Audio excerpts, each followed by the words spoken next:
I became acquainted with the New Mexico songwriters in 1992 when Eric Larson asked me to come to Albuquerque and give a seminar.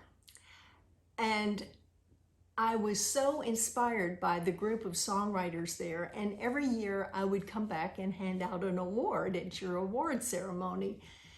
And I got to know a number of the wonderful writers there. And I got to know Eric better because he would pick me up at the airport and then we would have dinner and he would talk about the New Mexico songwriting scene and his daughters, and all of which he was very proud of. So one of those trips, I did the seminar with Nick Venet. I brought my record producer, the legendary Nick Venet, with me, and he really hit it off with Eric as well.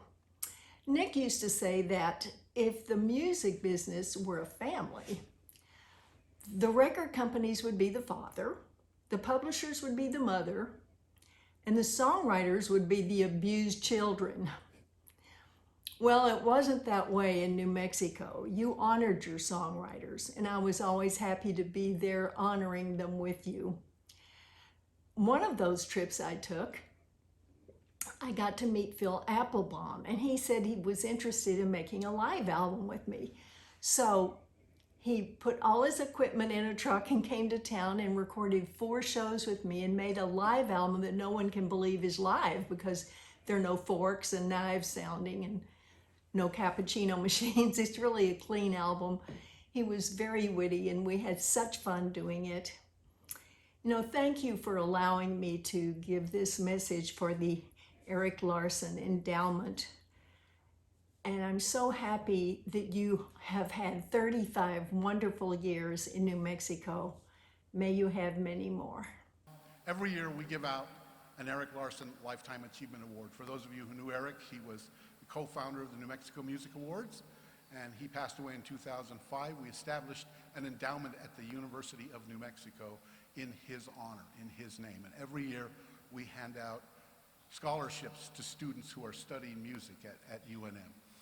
And we really like our partnership with the UNM Foundation. They manage the money and handle it for us. It's just been wonderful. This year, we are asking our New Mexico community to give $35 for 35. $35 for 35 years of New Mexico Music Awards to the foundation. We would like to raise $60,000 more so that we can give away a full year scholarship every year instead of just a few $1,000s to students every year. So remember that. We'll hashtag it a little bit later, 35 for 35 for the New Mexico Music Awards.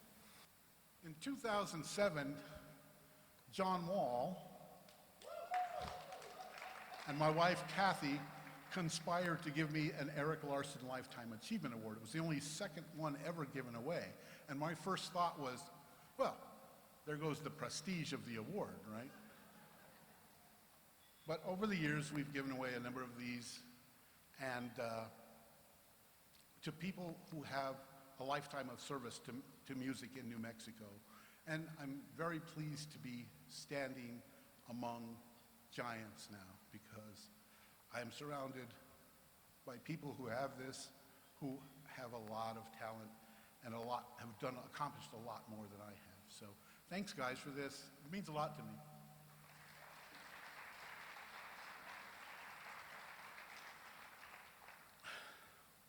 So let's move on to the first of our 3 recipients. We lost a giant in the New Mexico music community last year in December. Phil Applebaum was just an incredible person. He was a wizard. You could show up late for sound check and say, oh my God, we're late for sound check, what are we gonna do? He'd be, it's fine, it's fine. And you would get on stage, and without a sound check, you could hear yourself in the monitors and everybody else in the monitors. God had blessed him with these wonderful ears. And so Phil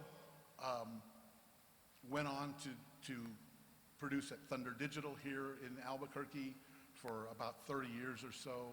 He produced everybody. He was a magnanimous, wonderful, incredible person. He gave away tech. He gave away stuff. When the Philistines, he found some old cassettes of the Philistines from like, I don't know, 30 years ago, something like that. He took them apart, remastered them, digitized them, put them back together, remixed them, and handed them over to the remaining members of the band going, hey, I kind of put this thing together for you. No cost, no charge. He just did it because that's what he wanted to do. And that's the kind of person Phil was. And we'll always remember him, you know, in his Hawaiian shirt with a drink in his hand and kind of nursing that drink all night long. He stood with giants himself. He hung out with Todd Rundgren and the Rolling Stones and so many people. And so we present to him. His family is not here. They're watching online live, hopefully. God bless you, Phil.